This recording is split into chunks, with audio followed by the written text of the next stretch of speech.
வணக்கம் உறவுகளே. இன்றைய பட்டறை தேடலில் நாம் தரிசிக்கவிருப்பது ஓரிக்கை சொன்ன வண்ணம் செய்த பெருமாள். முத்தமிழால் வைத்தாரையும் வாழ வைப்பான் முருகப்பெருமான். அவரைப் போலவே தமிழின் பின்னே விரும்பிச் சென்ற பெருமாள் இவர். காஞ்சிபுரத்திலிருந்து உத்திரமேரூர் செல்லும் வழியில் அமைந்துள்ள ஓரிக்கை என்ற ஊரை அறிவோம். ஆனால் ஊரின் பெயர் காரணத்தை அறிவோமா? அதனை அறிந்து கொள்வதே இன்றைய பட்டறை தேடல். சரஸ்வதி இல்லாமல் அஸ்வமேத யாகம் செய்த பிரம்மா தன் யாகத்தை தொடராமல் தடுக்க உலகையே இருளச் செய்தால் சரஸ்வதி.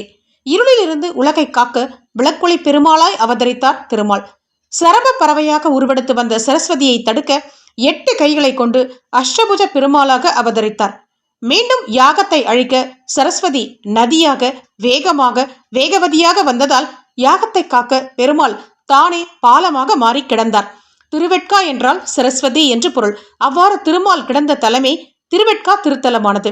கோவிலில் திருப்பணி செய்து கொண்டிருந்த வயதான பெண்மணியை தன் பக்தியால் இறைவனை பாடி இறைவனுக்கு பலகாலம் பணி செய்யும்படி வயதை குறைத்து இளமையாக மாற்றினார் கணிகண்ணன். இவளது அழகை கண்டு மயங்கிய பல்லவ மன்னன் அவளை தன் மனைவியாக்கினார்.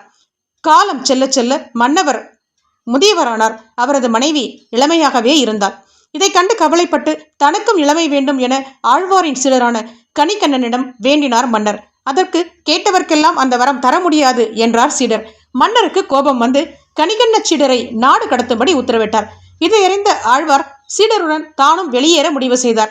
நாங்கள் இல்லாத இடத்தில் உனக்கு என்ன வேலை என்று நீயும் எங்களுடன் வந்துவிடு என பெருமாளிடம் கணிகண்ணன் போகின்றான். காமர பூ கச்சி மணிவண்ணா, நீ கிடக்க வேண்டாம், துணிவுடைய சென்னா புலவனும் போகின்றேன், நீயும் உந்தன் பைனாக பாய் சுருட்டிக்கொள் என்று விண்ணப்பம் செய்ய அப்பெருமானும் அப்படியே செய்து திருமழிசை பிரானை தொடர்ந்து சென்றார். பெருமாளை தொடர்ந்து திருமகளும் செல்ல கச்சி நகரம் இருண்டு மங்களம் குறைந்தது. இதை மறுநாள் அறிந்த அரசன் வருத்தமுற்று கணிகண்ணனை தேடிச் சென்று அவரையும் அவர் சீடரையும் கச்சியப்பதிக்கு திரும்பும்படி வேண்டிக் கொண்டார்.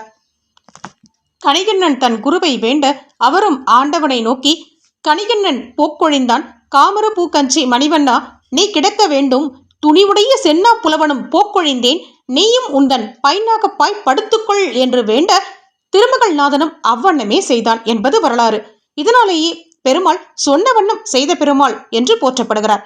அவ்வாறு இறைவன் ஓரிரவு சென்று தங்கிய அந்த இடமே ஓர் இரவு இருக்கை என்றும் ஓர் இருக்கை என்றும் வழங்கப்பட்டு தற்போது ஓரிக்கை என்று அழைக்கப்படுகிறது.